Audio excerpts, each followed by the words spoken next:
everybody. Dave Brown and Corey Macklin here at ringside. It's 3 a.m. The following show is a Pod Avenue production. You are cordially invited to have dinner with the King. Pull up a chair and join WWE Hall of Famer Jerry the King Lawler and Glenn Moore. Enjoy.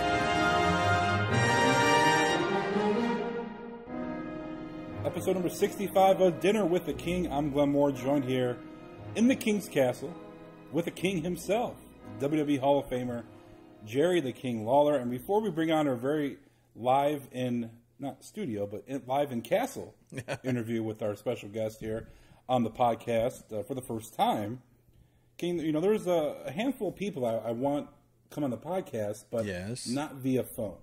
I feel like the person deserves to be on live and in living color here with us, and we have this person. Our guest today is one of those people, right? One of those people. Yeah. This man is entangled with your career here in Memphis since he was 12 years old. 12 years old. Yep. It's amazing. Don't tell him who it is yet. No, not yet. Not yet. Not We're yet. going to keep him in. We'll bring him on. Keep him in suspenders, as they used to say. You know, we were right. You call it the castle. We're in my house here in Memphis, but so it's called Just After Dinner with the King today because we just ate dinner a few minutes ago. We didn't eat here. We went to, but we didn't go to my barbecue place today. We didn't. No, we didn't. There's been a few times where we're like, oh, we're going for dinner. And we get halfway through our meal at the set establishment that we're not going to give them a promotion, but, we go somewhere and we're like, oh, why didn't we go to your barbecue restaurant? But we have gone there a couple times. Well, you know, it's weird, and I know this is not the norm. I eat out every meal. I know. You found that out, right? I found that out really quick. I know, and the reason you found that out is because you've come here and you will not leave, right? Come on, tell the truth. When are you leaving? Tonight. How long have you been in Memphis? Since the 2nd, August 2nd. So that's been... And today is the 24th. 22nd. Oh, my gosh. 3 weeks. I've told you the old saying, right? You said this many times, King. Fish and company stink after 3 days. Well, the reason why is because, I say it a little longer to help you out with these mystery boxes that you got on your website for sale now, because you tweeted out a few times, and instantly we had a couple dozen of these boxes sold instantly on the website. KingJerryLawler.com/store is Jerry Lawler's official store now. He has mystery boxes, and we're putting these things together. And each box gets an actual worn shirt by you on either Raw or SmackDown? Yeah, it has been quite the undertaking. I thought it was going to be just like somebody would say, I'll order a mystery box and see what's in it, and I would just kind of throw some things together, good stuff, and make it well worth their while. But oh my gosh, we got slammed. Like all of a sudden, before we even get started, we got 25 orders. And then you got to put together 25 mystery boxes. And we promised in every one there is a Raw worn, a shirt that one of my blingy shirts that I wore on Raw or SmackDown or one of the pay-per-views. And that's signed and that's in the box. And then along with that is a bunch of other stuff. Was a mystery. Yeah, that's the mystery of it. We can't tell everybody what's in it. But you can guarantee a shirt. Guarantee a Raw worn or SmackDown worn Jerry Lawler blingy shirt. But we have the picture people can at home. But we have Jerry has a 4x4 table here, and it's just covered with things that Jerry randomly picks and throw in the box. Yeah. So these mystery boxes are on the Jerry's website KingJerryLawler.com/store, along with 8x10s. Jerry has a Pro Wrestling Tee store. We also have our Patreon for the podcast. We're going to be starting our people will be picking up podcast episode next week. We started in that. So a lot of different things that we are offering, what Jerry's offering, but these mystery boxes. I'm busy, man. Piled up to the ceiling. Yeah, and then right in the middle of all of this, we have to. Me and JR are hooking up and doing shows, 2-man shows at Zany's Comedy Clubs. We did Nashville last week, and tomorrow we're doing. Or actually, it'll be tonight, right? It'll be today. Today. Officially today, yeah, exactly. We're going to be at the Zany's in Rosemont, Illinois, right? Basically Chicago, Illinois. So I want to invite everybody to come by and and see us there. It was a lot of fun. A lot of people asked me, well, how'd it go? And that was our first show was last week at Zany's in Nashville. Tremendous turnout, sold out. You know what? The people said, well, what was the show going to be like? And I had to honestly say, I don't know. That was our first one, and JR and I didn't plan anything. We didn't know what the show was going to be like, but the two of us got out there. And that's the great thing about JR and throughout our entire career. We just had such good chemistry that no matter with or without preparation, it always seemed to work. And these were without any preparation. And we just got out there. We talked a little bit and then opened the thing up with question and answers. Everybody wants to talk about the attitude. It's sort of I guess, advertised to be based on the Attitude Era because that's basically what everybody loves to talk about. But we really talk about anything. I mean, one of the questions that somebody asked me out of the blue, of course, with Lauren sitting in the crowd there, somebody said, King, what was your most memorable one-night stand? Oh, boy. Oh, boy. Right. So anyway, I looked through the lights daggers. as I could just feel the daggers, and then all of a sudden Lauren blurts out from the back, "Yeah, go ahead, tell them about your most memorable one night stand." But anyway, I don't remember exactly what I said there. I weaseled my way out of it. I think JR took that question over. He said, "I'll tell you about my most memorable one night stand." But it was a lot of fun, and we're going to do it again tonight, and at Zany's in Chicago, and I'm sure there's still some tickets if you want to just walk up and come on in. We're more than welcome. You got VIP if you want. If people want to take a photo with you. VIP is cool, man. We start at about I think 5:30 and dealing with VIP people that come in and they get to have your picture made with us and autographs and just all sorts of stuff. It's like a big meet and greet for the VIP people. I'm going to mark out because I'm going to be there. What? You're going to be there too? I'm coming to Chicago. I'm going to mark out because like I always said in the podcast. The voice of my generation. All right, now after Chicago, Saturday, I'm going to be up in Bristol, Connecticut. You're not going to come there, too. Go back to Cleveland. Going back to Cleveland. Okay. Okay. You can lock up the guest room. Oh, my goodness. I'm going to be up in Bristol, Connecticut on Saturday. Big show up there. They got a guy that's running around calling himself the King up in the Northeast Wrestling. Yeah, I saw that. And so we're going to try to straighten him out some kind of way. Then next week, back in Chicago again, right? Yeah, you and I for StarCast. You and I again? Yeah, we're doing a live show. It's available on TV, too, on the Fight Network, Fight TV. So people all around the world can watch it on TV or on their app. And we're going to be live. Terry Funk is going to be on the podcast / panel. And we'll be doing an empty arena retrospective. We'll be playing it live on the screen in front of the crowd, and you guys will be talking about it. I just saw something recently, a real recent interview where somebody went to Terry's house, and he was talking to him about his whole career. It looked like it was about 40 or 50 minutes long.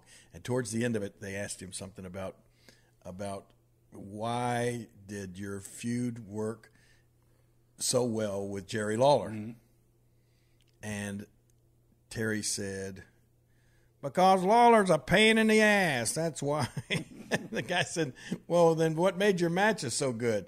And he said, because he's a pain in the ass. That's why. And he just kept going on calling me a pain in the ass. And he had all these complimentary things to say about everybody else that he had wrestled, Flair and all these people. Oh, a great athlete. Lawler's a pain in the ass. So I'm looking forward to seeing him and being a pain in his ass again in a couple weeks. That's going to be fun in a StarCast. So you have the whole weekend there. You have you're doing some actual dinner with the King. People have. I think it's sold out. The tickets for the dinner with the King is actually sold out. So we actually have dinner with you, and you're doing an Andy Kaufman panel with Bill Apter and Dutch Mantel. Man, so I'm glad you know so much about what I'm doing there, Glenn, because I have to keep this book. I still, we talked about this before. Most people have updated like you, and you do everything on your iPhone. Mm-hmm. I still have the old school book. Yeah, everything's in pencil because you never know. You never know what's gonna. Yeah, I was booked. Apparently, something was coming up in Owensboro, Kentucky, like on September the 8th, and now it's going to be. I think all of a sudden NXT is going to be in the same building like 2 days before us or something. So they said, well, let's kind of hold off on that date, I think. But talking about September, we got some big stuff coming up down on Beale Street in September. Oh, yeah? September the 6th, Wildfire Wrestling is returning live right on Beale Street at Handy Park. We did one last year, a big show down there last year. It was a tremendous success, big crowd. And then, of course, everybody comes over before and after to the Hall of Fame Bar and Grill there on Beale Street. So that's going to happen September 6th. It's free. That's the great thing about that. I like that. All this other stuff we've been talking about costs you a ton of money. Yeah. This is free. Free.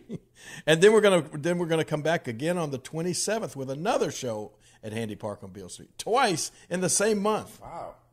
Oh, we're working hard, I'm telling you, man. All right, let's get our guest in here. Speaking of Beale Street, and speaking of King Jerry Lawler's Hall of Fame Bar and Grill down there, our special guest that you said definitely deserves to be here with us live is here with us live. He just went and had lunch with us, and it's none other than when we mentioned the fact that he's been working with me and been around the business since he was 12 years old. That eliminates a lot of people. Yeah. But not this guy. It's my good friend, dear friend, manager of the Jerry Lawler Hall of Fame Bar and Grill down on Beale Street. None other than, and owner and booker and everything, Owner, founder, president of Power Pro Wrestling. None other than Randy Hales. Randy, how are you, buddy? I am good, but my feelings are a little hurt. Oh boy, here we go. A little hurt. Now, first of Can all, I guess why? Yeah. Let me ask this. First of all, would you consider me a Jerry Lawler guy? Oh, without a doubt, you're definitely a Jerry Lawler guy. Wait a minute. Wrestling business wise, when you have confidence and people that you're close to, I'm a Jerry Lawler you're a guy. Jerry Lawler guy. And now, also, I was just thinking, would you consider me one of your inner circle? Oh, without a doubt. Well, I'm jealous. You know why I'm jealous? Well, because, why? And from the time I was 12 years old to now, I have slept. You probably don't remember. One at Grove Road. One time in my life, I've stayed at your house. One time in my life, and Glenn's all but moved in. You're right. You're right. He has moved in. Like, you got to remember that time you stayed at my house, you were invited guest, right? Oh, absolutely. And do you remember when it was a big ice storm? Yep. Drove from Nashville to here and couldn't get any rooms, and we slept at the fireplace. And then the very next day at TV, we couldn't do TV. Right. Speaking of, that's the time you spent the night at my house, but you actually came basically over there and worked almost every day at my house. Remember, we had this in my house in Walnut Grove. In the back, I bought,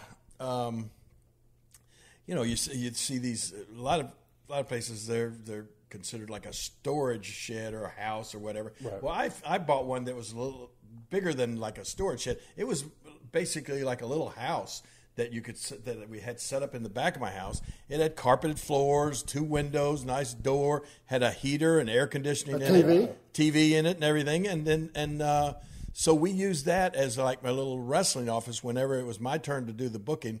And so Randy would come over there and work. That was our Memphis office. And Jerry Jarrett had this big house on 100 acres of land up there in Hendersonville. That he had a ballroom that would seat 500 people, and then so that was his house, and that was where the Nashville office was. And our Memphis location was a little outhouse in my backyard. Do you want to tell? We both know the story I'm going to tell before I tell it. Do you know about the dog? The dog. This is. I should have known that. I say my feelings hurt now. I think Lawler put a hit out on me 30 years ago. Well, this is what happened. I'm going to let you tell it, but yeah, we had a pet dog, a pet chow named Bear. Okay. And we named him Bear because that's what he looked like, a big, solid black chow. And he was just so big and fluffy and everything. He was scary looking to most people, but he was, to me, his owner, he just was like a little teddy bear. Right. But he didn't like anybody else to come over. And I was never... Unless big dogs like that, I always were outside dogs. He had the house outside and everything, but the backyard was his.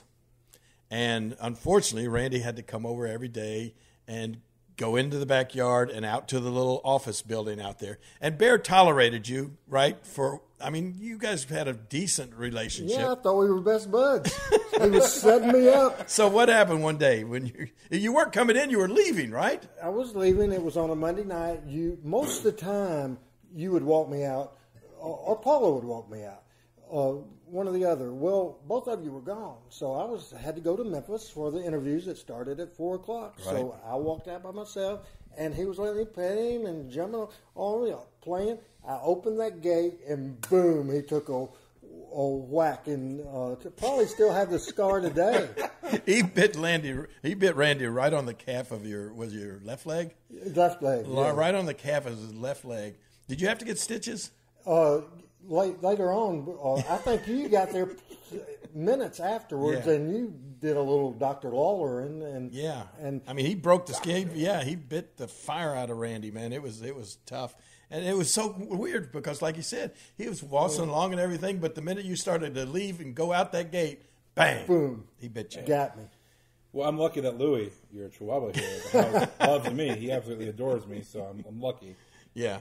One time, I don't think he's ever bitten anybody. Do you remember the time, jumping ahead, in Power Pro, we were doing a video shoot here, and was it Pumpkin? Did you ever have a dog? Yeah, there was a little Pomeranian named Pumpkin. We had Sean Stasiak here, and we were doing some video shoots here, and so Pumpkin chased Stasiak.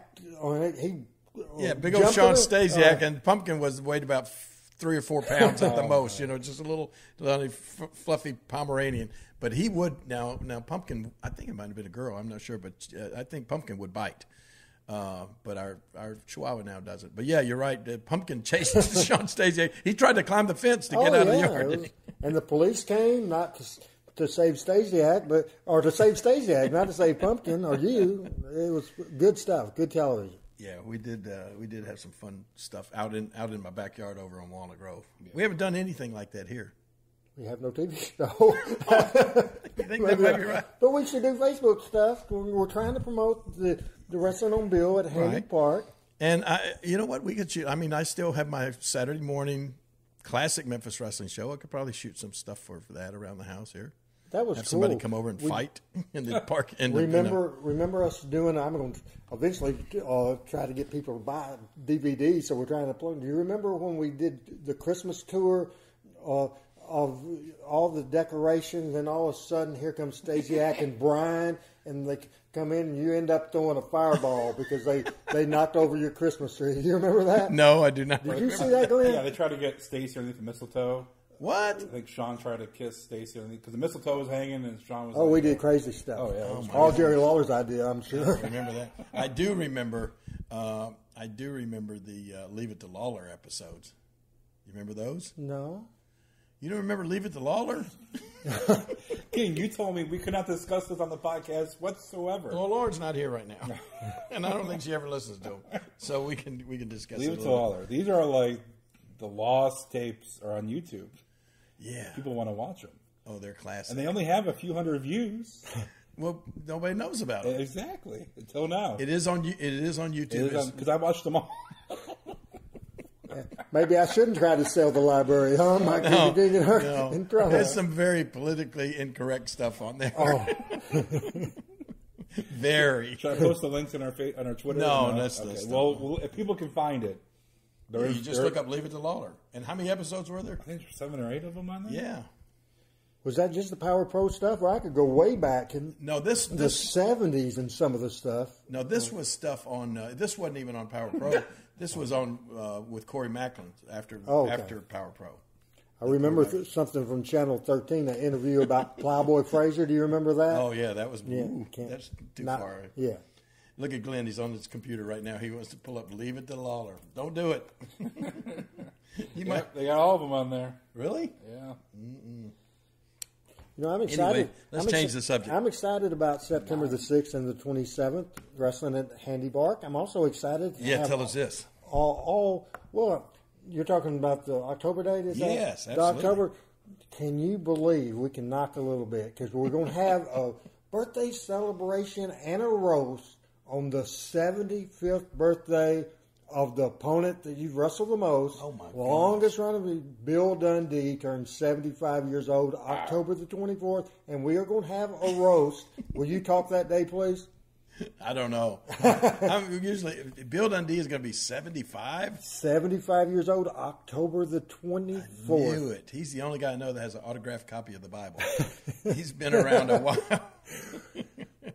75 He was actually a waiter at the Last Supper, I believe. Oh, my goodness. Jerry Jarrett's coming for it. I guess Jerry... Jerry might be older than Bill, is he? I think he is. He is. By a couple of months. Jerry is. I've invited Jerry Calhoun. Oh, boy. And Tony Falk is going to come and get a lot of people to come. Well, certainly, if you're in town, your schedule, as you talk about. Of course. Let me see. When is October? October 24th. Let me look at my old school book here. That is on his birthday, so that's a Wednesday. You usually don't do much. October 24th. Look, I'm scheduled to be in Florida that week. Oh, my goodness. Well, you can send a... Oh, you know what? Because that's the week of the Chris Jericho cruise. Oh, yeah. Uh-oh. Well, So you'll speaking be- of Chris Jericho, we'll plug that right. Yeah, the cruise is the actual cruise itself. I believe is the 27th, 28th, 29th, 30th, 31st, something like that. I don't know. It starts on the 27th, and I was just going to go down there. Maybe I'll go down on the 25th instead and make sure. If not, we can get video. We sold out the Coliseum with just an interview before, Live right? via- Yeah, but you can't miss somebody's 75th 75th birthday party. Live via satellite. Yeah. That's going to be cool. So Yeah, and it's exciting. the public's going to be invited to that. Right? Well, there's going to be a $10 cover for that. But Who gets that money? Probably Jerry Jarrett's motel room, and the birthday cake. Because everybody that comes in gets either a cupcake or a birthday piece of birthday. Well, if you put the right number of candles on there, the fire marshal will come and close it down. That's true. That's true. But I'm really excited about It'll it. bake itself, the cake. Anyway, well, yeah, that's going to be a lot of fun. Now, what else we got to talk to Randy about? Then we got him here. You want to talk a little bit about the one of the things that I want to tell everybody is that you are putting together not only a book, but and we'll talk about that for a second, but also there were apparently 154 episodes of Power Pro Wrestling, right? It went from April of 98 to April of 2001, 154 shows. Man. Now, you have compiled all of those and order and all of these tapes and everything. And one of the things you want to do, so many people have asked us about when is Memphis Wrestling going to be on the WWE. You and I are going to have to go up to the WWE, the powers that be there, and say, look, here's 154 episodes of Memphis Wrestling, and they need to get them on the network.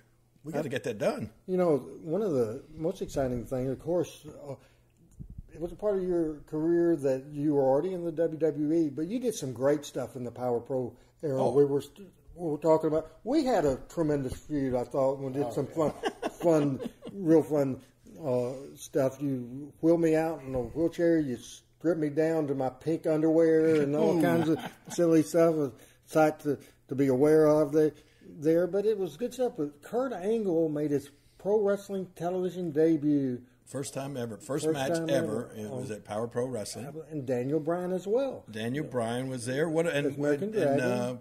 Of course, The Rock. Well, that was the USWA days when we had. Was it right? That was 96. Right before. Right before. Yeah. Okay. I was looking for that. But right. But now tell us some of the WWE superstars that really basically got their start because Power Pro Wrestling, we had this deal with WWE. We were like NXT before it was called NXT. We were a developmental. They used us as a developmental territory. Yeah, a lot of their guys started out. One of the guys that I like the best is doing real excellent for him now, but I thought he could have been a huge star is Matt Bloom. He's the head trainer at NXT. We had him. Do you remember the name we had him? Baldo. And we had some great stuff. And that Stasiak. We had the Mean Street Posse. Spanky and American Dragon. Both we just had so many. Crash Holly was here as Aaron O'Grady. Yep. It was just what about the big tall guy that I wrestled?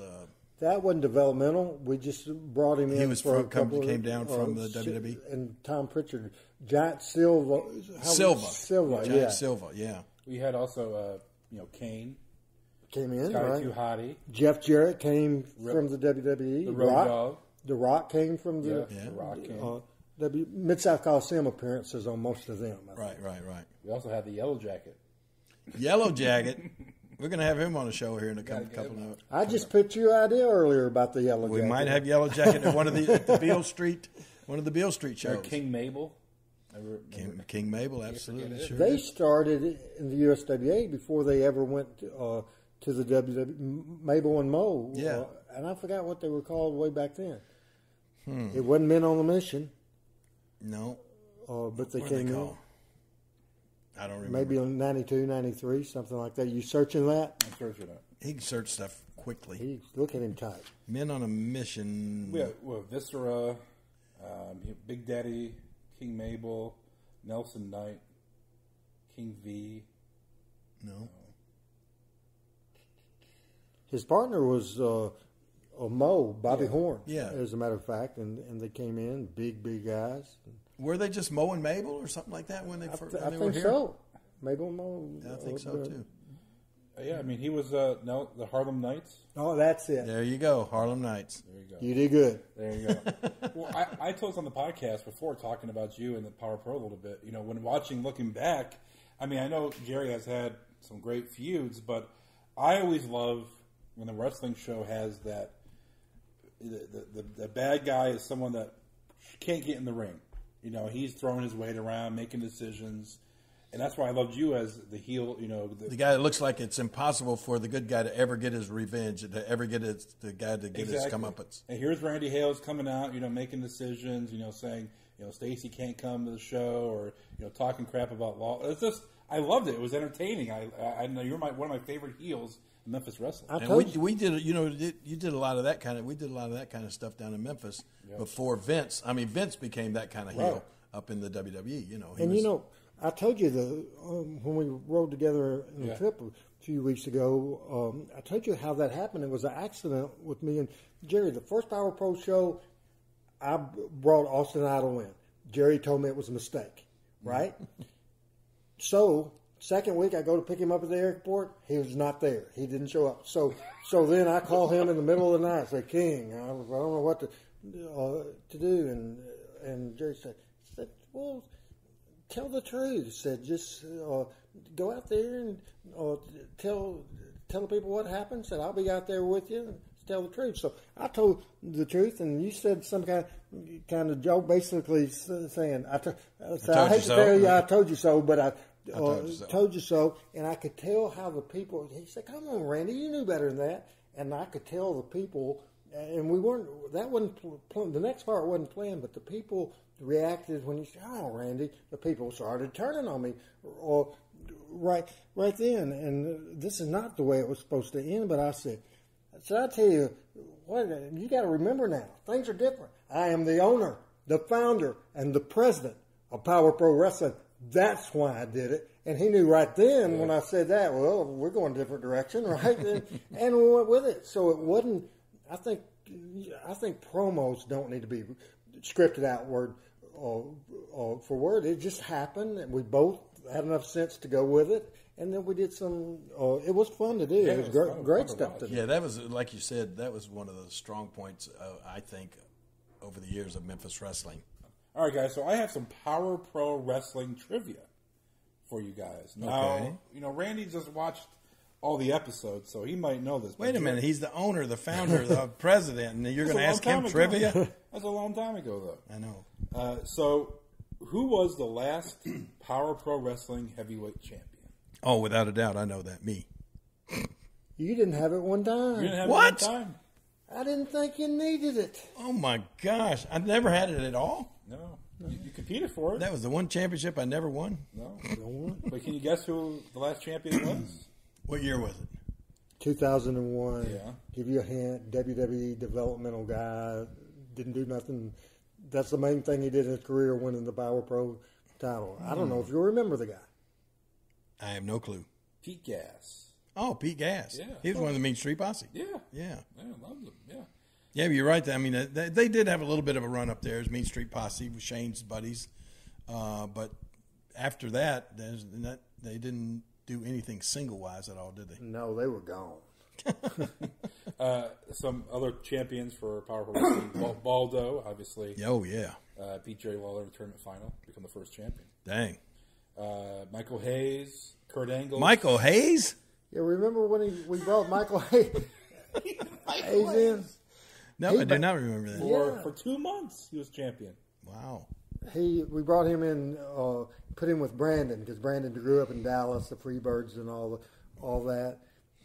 Michael about put my eye out in a street fight match. He hit me with the end of the belt right in the eye. I thought I was blind. Well, he almost put my eye out at SummerSlam last week. What? Just by looking at the outfit he was wearing. Oh, my God. It was red and white and this big hat and a big red coat. And Michael will always wear some really very colorful outfits, especially to WrestleMania and the big pay-per-views like SummerSlam. Well, Michael Hayes won it by pinning Baldo in a tag team match. In a tag team match? Yeah, Michael Hayes was teamed with Brandon Baxter, facing off against Baldo and me, Randy Hale. And how do you win the single championship in a tag team match? I think that I was conniving and it backfired on me with that son of a gun becoming the champion. And that was in Jonesboro, Arkansas. The Earl Bell Community Center. I love Jonesboro, don't you, Randy? Yes, I do. J.R. Smooth won the title. J.R. Smooth. You know who that was, right? Nope. Ended up with Rikishi. We brought him in here. What? They were getting him ready. Changed his gimmick. I wish we'd have got Rikishi instead of J.R. Smooth. Same guy, but different. It was terrible. Terrible name. And Character. then Kurt Angle won the title on July 24th, my birthday, 1999. Man. Against Rikishi on television. That was a hell of a match. And Steve Bradley. Don't know him. Vic Grimes. Steve Bradley was one of the independent fans that he was the indie darling. Oh, okay. They thought never did anything. Now he's one of many of the WWE developmental people they sent here, no longer with us. But people loved Bradley and thought he was the second coming, and never clicked with the fans of Memphis. And it's a pretty smart wrestling crowd. If you're good, they know it, and you're not good, they know it. They don't care what your indie reputation is. Right, exactly. And so he was just kind of that sort of thing that wasn't going to get over in Memphis, and didn't. Vic Grimes. I remember Vic Grimes. Vic Grimes, big old guy from California. Yeah. Rico Constantino. Rico. Do you remember Rico? I worked in a lot of matches with Rico. He was here. Ali. That wasn't a developmental guy. That was a time period. I think me and you were mad at each other. Ali Stevens. That was kind of a fake off on the Junkyard Dog. That was Brandon's idea, as a matter of fact. Brandon Baxter. Yep. And then you had Wolfie D. Wolfie D, of course. Spellbinder. Yeah. We did him as all kinds of different gimmicks. Yeah. I don't remember any of them, but Spellbinder. Well, the one thing is a magician. Right. Fantasia. Yeah, you had Big Titan, Elijah, Gangsta B.I.G., Magnificent Maurice, Fantasia, Shock, Spellbinder, Streak, Super Spell. That's his gimmick. I can tell you the first. All of those were Spellbinder? All those names you just mentioned? Yeah. Man, gosh. You can't say we didn't give him a chance. Because we did. The very first ever pro wrestling television match, April of 98, was Spellbinder against Paul Diamond. Yep. The very last Power Pro wrestling show, the main event was Spellbinder against Jerry Lawler. Mm-hmm. Man. That's April the 15th. I put a lot of them out of business, I'll tell you. Including the company. That's the last ever. And then before Pete Gas was Mr. Extreme. He was champion. I don't remember him at all. I don't either. No, he was champion. He beat Bradley March 3rd, 2001 in Memphis. You sound like you could put together a record book, like the Jerry Lawler record book about Power Well, Pro. to be honest, I'm reading off of the Power Pro Wrestling Wiki page, but we have some tag team champions. The Wiki page. We have a tag team champion sitting at this table. Randy? No, I never put it on me. He raised his hand, though. He's like, no, Jerry Lawler, Bill Dundee. We were the Power Pro Tag Team Champions? Yeah, but you won the titles in a handicap match when Dundee no-showed. Dundee was being ornery. He was being ornery. He didn't want to be. You know, you had a lot of heat with a lot of the boys, Randy. I realized that. So you made a lot of guys ornery there for a while. Other tag team champions. I remember guys used to come to me and say, freaking Randy is power crazy. He's gone crazy. He's drunk with power. You had the titles from April to October 1999. Not me. No, him. He did, but there was a phantom title change because Bill Dundee left the company. Phantom title change. So That wasn't the time I fired him for pulling a knife on Wolfie in Ripley, Tennessee, was it? I don't know. I didn't even know that happened. So they're, Derek King. Was that one during the time that I came over to that little sleazy hotel on Summer Avenue and you and Wolfie and The Fernum Durnham? was that during that or was that later? No, that was later, I think. No, or earlier maybe. Probably earlier. That was USWA. Yeah, that was, was earlier. Glenn doesn't even ask what the Fernum Durnham is or the Wacky Backy, whatever. No, I heard some stories. But no, there's a lot of great tag teams passed through. The Fabulous Ones, Fabulous Freebirds, the Godwins, Kings. Hey, I heard, speaking of Fabulous Ones, Burt Prentice is doing a reuniting of the Fabulous Ones to show up in Oman Arena in Jackson. Oh, my goodness. Got Steve and Stan to come back together. I didn't know Stan, or I didn't know either one of them took any bookings. Yeah, well, I just saw Stan at like WrestleCade or something. Not WrestleCade. What was the thing in North Carolina? That's WrestleCade. Is that WrestleCade? Yeah, I saw Stan November-ish. there. Yeah, I saw him there last year. He takes a few, and he's doing a lot of the signing those type things. Stan was doing announcing for boat racing or something on ESPN at one time. Yeah. Yeah, so there's a little Power Pro Wrestling history, and Randy, you're putting a book together, and it's going to be. When's that going to be out? Hopefully, it'll be out November or December. Yeah. It's called The Birth, Life, and Death of Power Pro Wrestling, and it's real cool because it's a story about a dream being achieved and kind of overachieved, and then the dream dying and going away. I went to from the time he said, known him since he was 12. I want to be in the wrestling business. And became a picture seller, a ring guy, an announcer, a promoter, assistant booker, then the owner, founder, and president of Power Pro Wrestling. So he has done it all too. So it's a story of going and having a dream and getting more than you wanted, and then seeing it all go away. And it's a pretty interesting story because I blame a few people. Including myself for this, but little corruption and little dishonesty and little bad timing. But you know what? Speaking of the territory, the company dying, I just got a text message from Burt Prentice. Looking down at my phone, guess who just died? Oh no, Chris Champion. Oh my goodness! Wow, remember Chris Champion? Yeah, as a matter of fact, I saw a thing on YouTube recently. You were a heel, and you just really did a great promo and sucker punched him with a chair and stuff. Chris Champion. He wrestled for us a lot around here for a long time, and you came out and wrestled as Cowabunga when the Ninja Turtles were popular and everything. But yeah, I like Chris. That's sad. Doesn't say anything. I'm looking at my phone right now. Bert just said Chris Champion died. And he's had several times in the last 4 or 5 years where he was bad shape, but he's always kicked out. Yeah. And of course, we also heard this last night that Jim Jamison died. Jim Jamison worked for us on Memphis Wrestling back in the way before USWA, back in probably the CWA days, when Jerry and I first started the company together, and we was World Tag Team Champions with your pal Robert Reed. He sure was. but man, Jim was he was a Saturday morning regular there. He lived in Memphis, and he had of course a regular job, but he would come over and work for us almost every Saturday on Memphis TV. I just saw a Facebook post that Jerry Jarrett just last week, one day, Thursday or Friday, because Jim had responded to something Jerry put down, and Jim said something. And Jerry said, Jim, I just wanted to let you know how important you were to Memphis wrestling.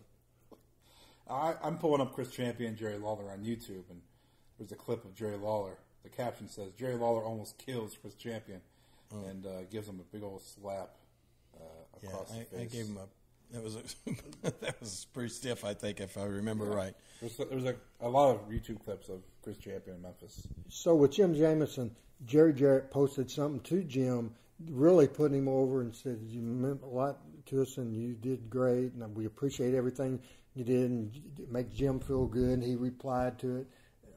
And so that's the very last Facebook post that Jim had posted, replying to Jerry putting him over. So well, Jim was at Brian's funeral. Yes, and he looked great. I'd seen his daughter several months before that. His daughter was a nurse, and she was working. I was going out to get like a follow-up MRI on my brain after the stroke, and she performed the MRI, and then she told me, she said, my dad is Jim Jamison, and she said, I would wish you would give him a call, gave him his number, and said he's not doing well, he's got cancer. And so then I started following him on Facebook, and he did do, it would look like rough there for a while, and then all of a sudden, boom, he was in remission. He showed up at Brian's funeral, looked great, looked just like he used to look on Saturday mornings. And then all of a sudden, day before yesterday, once again they said he got sepsis or something like that. I don't know, but he just really went downhill fast. Didn't he work his full-time job originally when he was working for us? Didn't he work for Northwest Airlines? Airlines at one time, yeah, right. He sure did work for Northwest Airlines for a long time. But then he got out of that. And insurance. Is that what he's doing? Insurance, yeah. Good guy. I really like Jim. Now, on that note, we're all down, sitting there looking at each other. What's the segue? I don't know how you segue from Jim Jamison and Chris Champion. Let's see. Can I invite everybody to come to the club and see the great Memphis wrestling stuff and the Jerry Lawler memorabilia? Because you're 64 shows in, and this is 65, 64 album you did from the barbecue restaurant. I never could understand that, King, because obviously you like me better than the people at the other place, but you just don't like driving to Bill Street, I guess, or I don't know what the thing is, but you don't. It's always so loud down there. You guys got live music going all the time, and we have to go, what? But it's the place to come to see the highlights of the King's career and Memphis wrestling. We have great. And just like basically next week, this will be a perfect opportunity. September the 6th, you can come down and see some live wrestling. King's going to be in action. Handy Park on Beale Street, and then come right over to we're basically almost right across the street. We're next door to BB King's, right there on 159 Beale Street. Come on by and see Randy and me, and we'll sign some autographs and do all kinds of We'll have a meet and greet beforehand, and we'll have an after party after. Yeah. It'll be great. Wildfire Wrestling presenting free wrestling at Handy Park. Free wrestling. Yeah. Don't forget, KingJerryLawler.com/store for all your mystery box needs. Yeah, I need you to distract him so I can sneak one of those boxes out. Cool stuff. Okay. Distract him for me. Go ahead. Okay, here we go. Let's bombard the King with orders. Oh, please. Let's hold everybody, go check out. Let me get these finished. KingJerryLawler.com/store. There's 8x10s. You can get signed, personalized.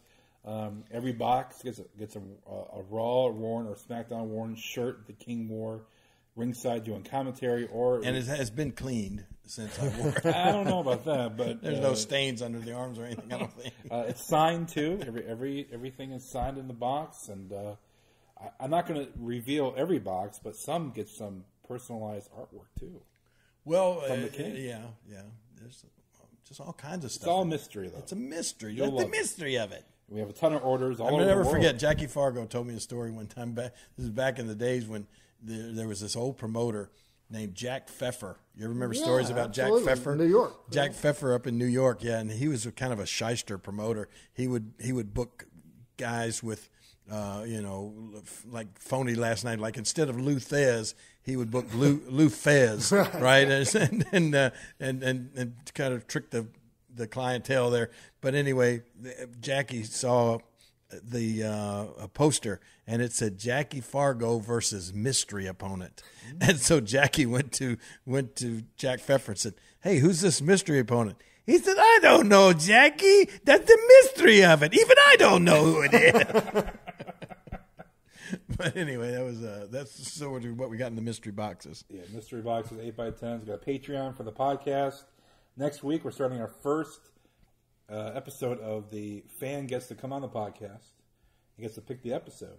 Ooh. For the episode topic. So that'll be the first one. So you can go to the Patreon and you can be a part of the show. I don't even know what a Patreon is. Patreon is basically supporting the podcast. Isn't that big building in Nashville? No, that's the Parthenon. Parthenon. I'm sorry. People can support the podcast and be a part of the podcast. So that's patreon.com/dinner with the king. Anything else, King? Speaking of Nashville, you didn't ask me about the fact that I got to walk out and be introduced on stage of the Grand Ole Opry and stand in that big circle right there where, man, Did you sing? Bad news? I did not Wrestling sing. with girls? No, I told everybody I had to quit singing because of throat problems. The audience starting to cut it. So, did you get a pop? No, I didn't tell him that. Oh, man, you're just getting a pop. Actually, the guy that had me out there, he said, let me give you a big hug. And so he gave me a big hug, and then I started to walk away, and I turned around and said, "That's not a hug." And then I grabbed him in a headlock, and that got a big pop. So it was fun. It was like quite an honor to be on the stage of the Grand Ole Opry, just thinking that, I mean, people like all the way back to Hank Williams and Patsy Cline and Johnny Cash. Oh my gosh! And you know who's there this weekend? Going to be standing in that same spot. Garth Brooks is at Grand Ole Opry this week. Jerry Lawler has grace. And Jerry Lawler has been on the stage at the Grand Ole Opry. I wish somebody would post that. I'd love to see Mark that. Wills, I think we got a picture. There's photos on Jerry's Facebook page. I think he posted. We might on Twitter or something. Put it on. I don't know if we do. I don't think we put it on Twitter. We'll tweet it out. I'll put it on Dinner with King. All right. Dinner with the King. But yeah, Mark Wills and Don Grubbs is my publicist and publicist for a lot of the country music artists there. I think I'm the only wrestler that he has in his stable. All the rest are big country music acts. But anyway, was there with Don. But actually, we were the guest of. See, those I guess the different entertainers have a certain guest list that they can bring in that night, certain amount. And you get backstage passes, and you get to hang out and just walk around like you're one of the performers and everything. So Mark Wills, Don got Mark Wills to put us on his list, and so we were actually technically his guest, but Don was showing us off like we were his guests. So Mark Wills got mad. He said, "Man, you're showing this guy off, and he gives pictures with everybody. You didn't tell him that he's my guest." Was Bobby Bear there by any chance? Bobby there. He's there next week. That's Jerry Jarrett's old neighbor on Indian Lake, right? Yep. Connie Smith. It was a lot of these legends, but basically the Whites and just a bunch of cool people there. I love little Jimmy Dickens. He's passed away now. Do you remember little Jimmy? Oh, absolutely. He's so funny. We used to get to go to the Opry. We went about 4 or 5 times with little Jimmy Dickens there. Oh, one of my all time favorites, and he sang Rose Colored Glasses with John Conley. Yeah, he came over and talked to us a little bit. I got to tweet out the picture of me and John Conley from there too. Do you remember Bill Monroe? I remember him. Bluegrass guy? Yeah, bluegrass guy. One time after Louisville, me and Jeff stopped at the Waffle House at 2 Mile Pike, exit 97, and so here comes, this is like 1 o'clock in the morning, so here comes Bill Monroe, and so we were me and Jeff both nervous because we didn't know who he was finally. And you're meeting him in a Waffle House? And he's in a Waffle House. And by 7, so finally Jeff had the nerve, said, "Mr. Monroe, how are you doing tonight? Good to see you. You're out kind of late." And he said, "Oh, kid," said, I left early. I was at a party at Minnie Pearl's house. I thought that was real cool. Minnie Pearl. Now, see, Glenn over here is from Cleveland. He has no idea who Bill Monroe or Minnie Pearl is. Do you know who Minnie Pearl is? No. Howdy. I'm just so glad to be. You got to type on your machine, Minnie Pearl. Machine. It's a computer, Randy. Yeah, these are country music legends, man. But see, up in Cleveland, the country music was never that big. Minnie Pearl at the Grand Ole Opry. Oh yeah, Yeah. she was I can't play this on the show because She was of a- copyright. she was a country comedian, and she was just funny and She was on Hee Haw. That you remember the TV show Hee Haw? Oh, yeah. Yeah, she was on that every week. every week. She was funny.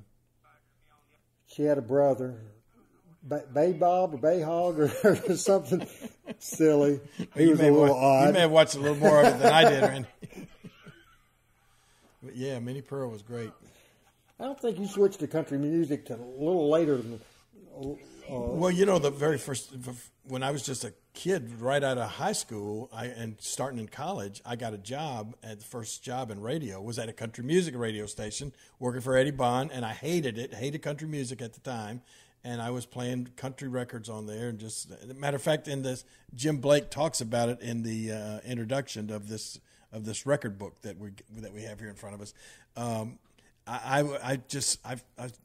I don't know. I think I was on from 7 to midnight every night, and I'm just playing, you know, all of these old country songs, depressing to me. And so I asked Jim Blake, who was my friend, and he was into, you know, he's like a hippie. And I said, is there any kind of country music that is a little more progressive or a little, you know, that somebody might want, you know, like today? I mean, oh my gosh, Taylor Swift and all of those people that all the young people started listening to them. Right. But that wasn't the way the country music was back in 1970. But so he comes and he gets me 3 or 4 records. One of them was Bob Dylan doing Lay Lady Lay, which was sort of sounded like a country music song, right? And so he brings me several records, and I'm on the air. It's probably about 9 o'clock at night. So boom, I put this record, Lay Lady Lay, on there. You know, it's Bob Dylan, Lay Lady Lay, Lay Lady Lay. And I'm sitting there thinking, oh man, every kid in Memphis, every teenager in Memphis is listening to me right now, right? And it's going Lay Lady Lay, and all of a sudden it switches over to Conway Twitty singing some kind of song, right? And I'm looking, oh my gosh, did I mess up? What have I done with my records here, right? And out of the speakers, Conway Twitty coming. But I'm looking down on my turntable, and it's, you know, Bob Dylan going around and around. I'm thinking, what the heck happened here? All of a sudden, the red phone, man, the red phone starts ringing, right? I pick it up and go, hello, and it's Eddie Bond, and he's the program director, right? He said, what in the hell are you playing on my station? He said, I had you cut off at the transmitter. Said, get your stuff and get the hell out of there. You can pick up your check Friday. Got fired? Man. I got fired right on the air for Oh, playing my Bob Dylan, Lay Lady Lay. Yep. But later on, They brought me back quickly because nobody else wanted to work that shift. I was thinking, did you like Randy Travis at one time? Randy Travis music? You know, one of the things that I do remember and still talk to him to this day, just was communicating with him the other day. There was, at that time, the record companies would have almost like salesmen or representatives or guys that would, every week they would come around to the radio stations and they would have new records. And one of the guys from Capitol Records, I remember him bringing in a Sonny James record one day, and his name was Bill Browder. Now, does that name ring a bell? Anyway, Bill Browder, and this was 1970, and I was just working at the station. He's saying, Jerry, could you guys, you know, every chance you get, could you try to play this new Capitol Records and everything, that sort of thing? Anyway, a little bit later on, Bill Browder said, heck with pushing these records, I'm going to start singing myself. And he used a T.G. Shepherd. Yeah, Dave Brown just was at an event with him last week. Yeah, he was down here in Memphis for during Elvis week. And I saw what T.G. said that they went to church with Al Green and heard Al Green preach and sing and how good that was. But yeah, T.G. Shepherd is a really great guy, and I've known him since 1970. There, he's in the Grand Ole Opry as well now. I was trying to think of his signature song. Do you remember? T.G. Shepherd. Oh gosh, he had a bunch of them. If you remember Red, the guy, the kind of heavy set sound man at Channel 5. Guy, yeah, he wrote a song and T.G. Shepherd sang it, and Red wrote it. It was called "Trying to Beat the Morning Home." I remember that song. Yeah, that was like a big hit for him. Speaking of writing country songs, you remember Paul Morton, don't you? Oh sure, Paul Morton, Ricky Morton's dad, the referee for us. Rock and Roll Express. He claimed to write the song by Johnny Russell Redneck, white socks, and blue ribbon beard. I don't believe it. I don't believe it either, because it's certainly, I looked it up. It says, it doesn't say Paul Morton on it unless he had a gimmick name. Yeah, no, I don't think he wrote that. I'd love my favorite story with poor old Paul. One night he was driving home from a show, and I can't remember exactly how, but I had my old trusty blue light in my car, and I would pull guys over all the time, and I pulled Paul over, and as soon as they would start back in the day, the cop would wait in his car, and the person would have to get out of their car and come back to the cops. Oh yeah, that's the way it used to be. Now of course it's the other way around. I think it's safer for the guy to come back to the car. I'd be sitting back in the car. But anyway, what I would do was when I'd pull them over and I'd have the blue light shining there, and as soon as they would get out of their car, all they could see back at my car was, just my lights on bright and the blue light shining and everything. I would lean my head out the window and I'd say, "Turn around, face the front of your car, and put your hands on top of your head." So naturally, they would do it immediately, right? They'd go, "Oh God, what have I done?" And they'd turn around, they'd be facing the front of their car, and inevitably I'd walk up and either grab their butt or do something crazy to them, or start talking to them while they're standing there with their hands on their head. And there was something with when I stopped Paul Morton. He's standing there, and he's got his hands on top of his head, and I'm walking up behind him, and I'm trying to do the voice standing there, and I said, "You look like you were swerving back there. I think you might be a little bit drunk, sir." And he says, "Oh no, sir! If I was drunk, I couldn't do this." And all of a sudden, he starts dancing. He starts dancing, right? He didn't even turn around and look at me. He just starts dancing like a little puppet. His legs were going like crazy. And then I just busted out laughing. He turned around and saw me, and just like, but Paul was a character, man. Like I said, he that's where Ricky, I think, got the term from. Every show that he was ever on was sold out, hanging from the rafters. Right. that came from his dad, Paul. Who was the worst referee between? Who would you say there was worse? Paul Morton or Frank Morrell? Jerry Calhoun's the best I've ever seen. I'll say the best. Now, and I like both Paul and Frank Morrell, but who would you say would be the worst of the two? The worst? How are you going to put me on the spot? I'm supposed to say somebody's the worst? Well, between those two? Between those two. Okay, let me say this. Between those two, I liked Paul Morton a little bit better than I did Frank. But I love Frank as a person. Me too. I still love him, but I don't like big referees that's bigger than the rest. Yeah, and that was the thing. Of course, Paul was a small guy and older and everything, and then just really worked hard at it. Frank, of course, became a referee after having a long career as a wrestler. So he was. You know who Frank was? Oh yeah, the Mighty Yankee. Yeah, the spoiler. Spoiler, Mighty Yankee. So I don't think he was ever happy doing the referee gimmick. So, but Paul, that was just right down his alley. Paul Morton. Paul's bumps is when he'd take a tackle, whatever, go down. Worst referee was David Ferguson. Really, that was your. Do you think Dave was a referee? I loved him and a great guy, but not a very good referee. He was like a. He was just like a good friend of Jerry Jarrett's, and Jerry just kind of pushed him in there. And you know what? That's the same way, though, that Jerry Calhoun got his job, but Calhoun turned out to be the best just ever. Really talented. Well, what is the difference between people at home listening? What makes the difference between a good referee and a bad referee? Being in the wrong place at the wrong time, and just, I don't know, not having emotion and not really getting with it. Some referees were scared. Like Hales were terrible referees, I thought. They wouldn't let the Hales get heat. Yeah. We're getting a little technical here, but I think they should be smaller than the wrestlers. I had a few times when I was trying to get started as a wrestler, just to get booked, sometimes Buddy Wayne would book me as a referee.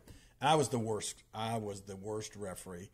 At first, because mainly I was so happy to be in a wrestling ring that I couldn't stop smiling.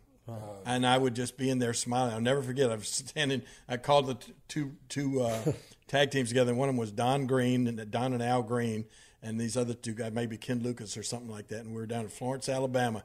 And I was calling them together, to give them the instructions or whatever. And I had this big smile on my face. And Don Green just looked over at me and just kind of without moving his lips, he said, "Kid, if you don't get that freaking smile off your face, I'm going to slap it off." And there was right then. My smile just went away immediately, But yeah, I was Marlin, another. He was a real good referee. Right. Thomas was real good. Thomas Marlin, Eddie's brother. Bill Mack. Bill Mack was good too. Yeah, I don't remember. We didn't have that many bad referees. I didn't think. I thought Frank was horrible, and he's one of my favorite people. In the you may listen to this podcast every week. As a wrestler, he was great. As a person to ride with, he was great. Oh, you're just mad because Frank beat you in that race up in Louisville backstage. Hey, that was all your fault. Frank won the race, but at the last minute, he just lunged forward to try to beat Brandy by a nose, right?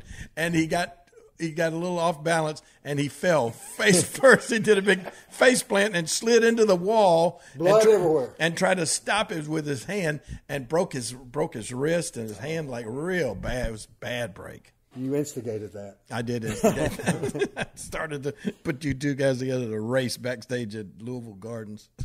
Me and you remember he was off for Jerry Jarrett was mad at me and mad at you. Oh, it's a terrible break. It was one of those his arm came up and then all of a sudden went off to the side right here. So he missed weeks of pay, and Months. You remember me and you split what his normal paycheck was. We split it every week because we both felt sorry for him, and Jerry Jarrett didn't. As a matter Jerry never felt sorry for him. Remember when I broke my leg playing football?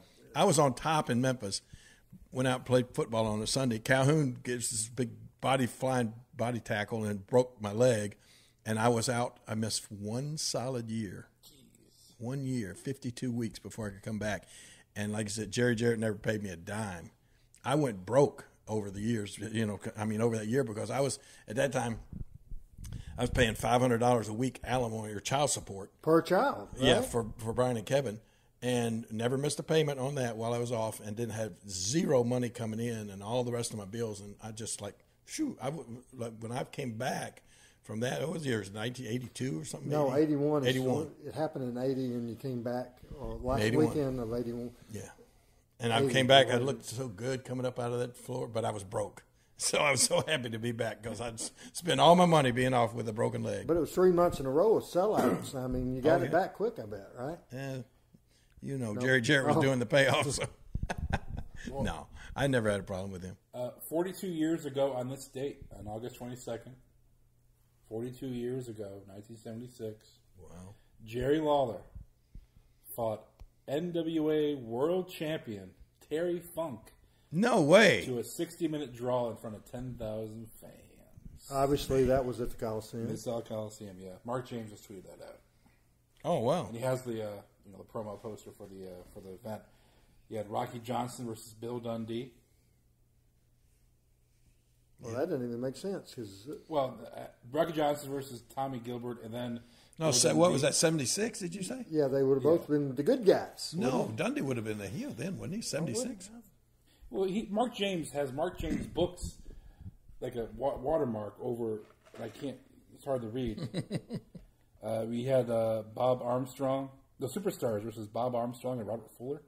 Who were the Superstars? I don't know. Florida and Georgia, it was you and Don Green, wasn't it, at one time? Yeah, we did do that one time. It was Rocky Johnson versus Tommy Gilbert and Bill Dundee versus David Schultz. I saw David Schultz not too long ago. You told me that. Yeah. Plowboy Frazier was on this card. Prices for this event. Ringside. $10. $7. What? For a world championship match? $7. In 1976. Yeah, risers and bleachers, $4. General admission, $3. And that was a price increase, I guarantee you. Listen to this. You talk about that. Now, that reminded me of a story when the first time I went up and worked in Madison Square Garden. But I'll come a little bit forward today because last night I was watching the Cleveland Indians against the Boston Red Sox. They're playing up in Boston, where Boston ballpark there, Fenway Park, it's really crowded, very limited parking. And so our ringside ticket for a world championship match, there was $7. They said parking at the stadium last night for that ball game, $55. Oh my goodness! To park at Boston Fenway Park. Unbelievable. Wow. Times have changed. Well, that was the first time I wrestled at Madison Square Garden. I came up and paid $35 to park there. And to park to go to the show, and our ringside tickets at the time were like $10 at the most. Times have changed. 42 years ago today, King, and here we still sit. And then we'll see Terry Funk next week. That's what's amazing about it. They were still sitting there? No, that you're booked on an event with Terry in a week. Yeah. Oh, yeah. It's going to be fun. All right, anything else you guys want to talk about before we wrap this baby up? I'd just love for everybody to come out. King Jerry Lawler's Hall of Fame Bar and Grill, 159 Beale Street. Historic Beale Street. Come see us. We want to thank you, Randy, for being on the show today. We originally thought that you'd just come in for 5 or 10 minutes and then we'd say bye, but you've been hanging out with us how long? The whole time, over an hour. Over an hour. Wow. But you knew better than that. I know. We had a little bit to talk about. Yes, we did. You can follow the podcast on iTunes, Stitcher, all the podcast platforms, podavenue.com/king. Make sure to check out Jerry Jarrett's podcast, Booking Memphis Wrestling, which also is on podavenue.com/Memphis. KingJerryLawler.com/store. Let's get Bombard King with mystery box sales. Easy on the mystery boxes. Bombard him. You got 8x10s too on there. You got our Patreon. I made them too cheap, didn't I? Yeah, they're really cheap. What'd you say they should be? At least $250, $300. Yeah. He's selling them for $150, people. So before Jerry changes his mind about the price, you better scoop these babies up. We'll talk to everybody next week here on Dinner with the King. Our first episode of the fan picking the topic and being a guest via our Patreon. We'll have that up next week. I think he wants to talk about how Memphis wrestling changed wrestling overall. So we're going to talk about that. You might need to come back and be on that one too, Randy. Greetings, wrestling fans. This is Dave Dynasty, host of the Dave Dynasty Show, the podcast that every week brings you nearly 2 hours of pro wrestling goodness from the Midwest. We feature interviews with the legends of the past, stars of today, and the prospects of tomorrow. We have segments that feature classic wrestling audio, whole episodes devoted to the history of Midwest pro wrestling, and much, much more. Do not miss an episode of the Dave Dynasty Show. We are available on all podcast platforms, or you can access past episodes and all of our social media links by visiting davedynasty.com. Be good, be safe, and keep on growing. We'll talk to everybody next week here on Dinner with the King. The preceding show is a Pod Avenue production.